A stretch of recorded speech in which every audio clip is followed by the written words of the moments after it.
Caitlin Clark's leak, Jake Paul's future, and Travis Kelce's Super Bowl hopes. Male sports bowl predictions for 2025. Last year was one for the books in sports. The Chiefs pulled off a historic Super Bowl repeat. Caitlin Clark set the basketball world alight, and 58-year-old Mike Tyson came out of retirement to fight Jake Paul. Not to mention, baseball fans were treated to a box office LA New York World Series. The Copa America was hosted in the USA for just the second time, and Jon Jones made his long-awaited return to the ring. However, 2025 is now upon us, and it promises to be an equally exciting year on the field, in the ring, and on the court. From Male Sports U.S. staff, here are some bold predictions for the next 12 months. Caitlin Clark had a tremendous rookie season with the Indiana Fever, but the sharpshooting guard is going to take her game to another level in 2025.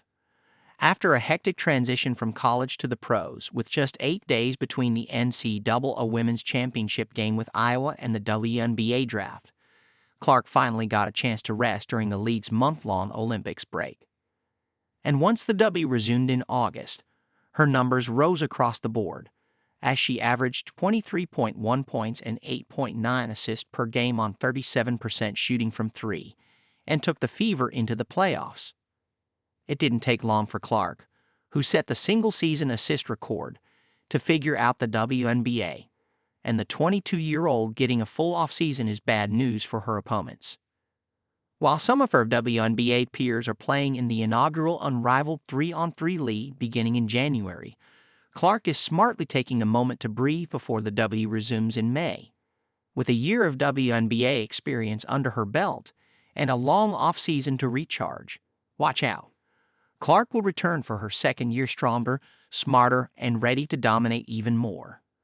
Jake Paul's days as a main event fighter are numbered.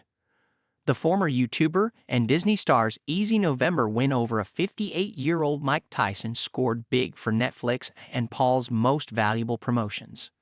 Unfortunately for the world of influencer boxing, the 8-round snooze fist turned off fans, who were quickly reminded of Tyson's age and Paul's dearth of experience.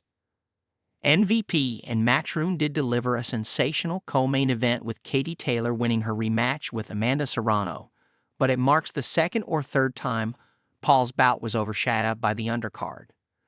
But the real reason Paul's boxing career is on borrowed time is he's simply running out of opponents who are both beatable and famous enough to sell tickets. The 27-year-old's boxing success has all come against converted MMA fighters, fringe pugilists, former NBA stars, or in Tyson's case, someone who was born during the Lyndon Johnson administration.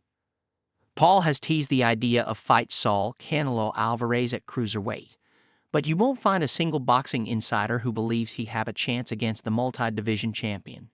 In fact, Paul is still looking for his first win over a genuine boxer in their prime after suffering his only defeat to the lowly rated Tony Fury in 2023. There were rumors he could box Conor McGregor in India sometime next year, but that opportunity appears to be going to his brother Logan. Besides, McGregor is an aging UFC legend and 0-1 as a boxer, so it's not as though the embattled Irishman would dramatically improve Jake's resume as a pugilist. For someone who has been headlining fight cards since 2020, it's time for Paul to earn some respect in the eyes of genuine boxing fans or risk his status as a pay-per-view draw. Alex Raskin. A third consecutive NFL title won't be in the cards for Travis Kelce and the Kansas City Chiefs, even after they clinched the No.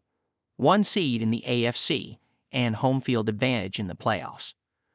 Playing teams close and finding a ways to win by the thinnest of margins will not work come playoff time. As hard as it will be to beat Kansas City twice in one season, this is the year for the Buffalo Bills to get over the hump and reach the Super Bowl, dashing Taylor Swift's dreams of another smooch with Kelce after he lifts the Lombardi Trophy. Leave that to Josh Allen and Haley Steinfeld. No better time to get that candid moment. As for Kelce, he will not announce his retirement at the end of this season, but he will announce the 2025 NFL season will be his last before the beginning of training camp in July. That will double with his own engagement to Swift this offseason.